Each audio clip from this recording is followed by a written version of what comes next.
Welcome to The Explainer. Today, we are diving into a really powerful idea, one that looks at society and suggests it's not really about teamwork, but about a constant, ongoing struggle for power. This is conflict theory. So, to kick things off, let's just start with a fundamental question. How do you see society? Is it a well-oiled machine where everybody's pretty much working together for the common good?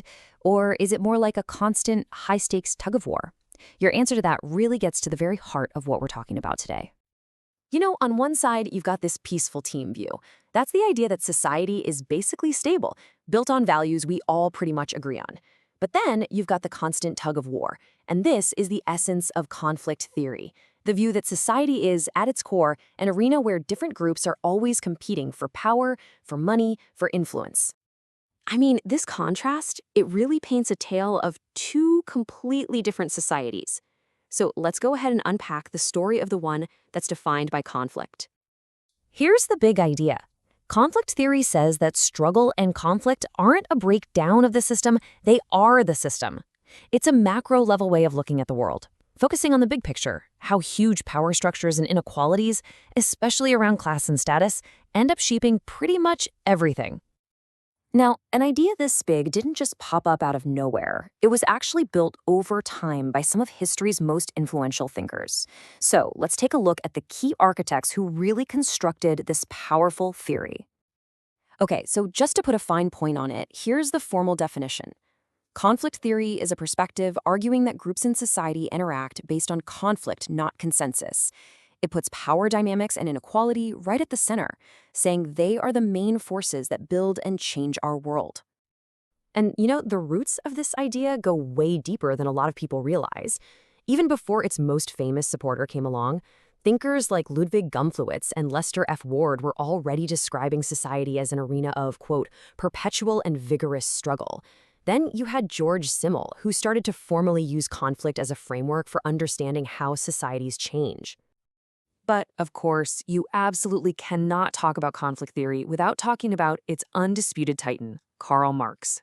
He's the one who took these early ideas and really forged them into one of the most influential and controversial theories in all of history.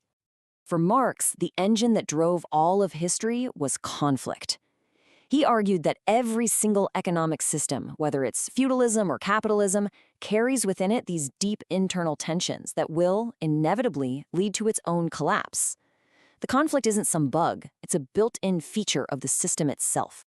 And this famous line from the Communist Manifesto just perfectly illustrates his core belief. For Marx, if you look at history, you see one long story of oppressor versus oppressed. Patrician and plebeian, lord and serf, and in his time, the capitalist class and the working class. So how did Marx see this whole thing playing out? Well, he basically outlined a three-step process. First, he said workers live in a state of false consciousness, where they kind of buy into the ideas of the ruling class and think the system is fair. But eventually, they develop class consciousness, where they wake up and realize, hey, we're a group and we're being exploited. That realization, he believed, would be the spark that leads to a full-blown revolution to overthrow the entire system.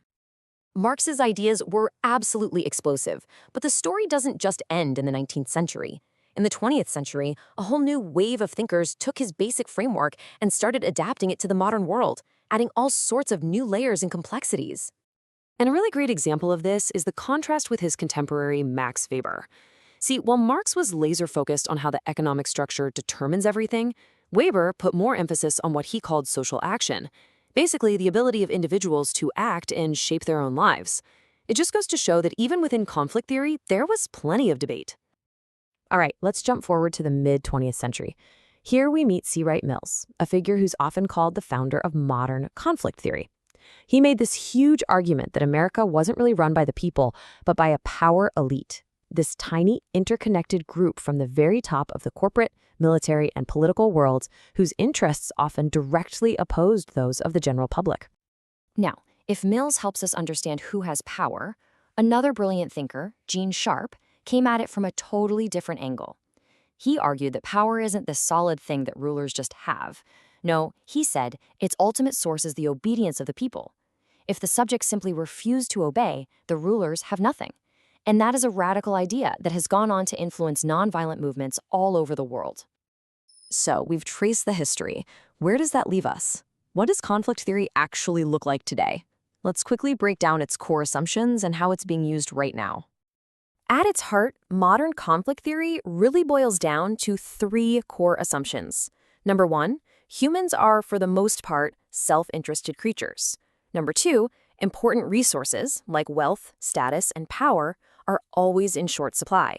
And number three, when you mix self-interest with scarcity, well, conflict becomes a constant and pretty much unavoidable feature of society. This core logic, this idea of analyzing society through the lens of power, struggle, and inequality, has had a massive, lasting impact.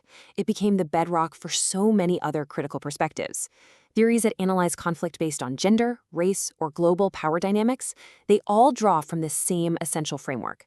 So, we'll end with a question for you to take with you. Now that you've got this new lens in your toolkit, where do you see the dynamics of conflict and power playing out? Maybe in the news, in your community, maybe even in your own life. It's a really powerful tool, and once you start looking for it, well, you might just start seeing it everywhere. Thanks for joining this explainer.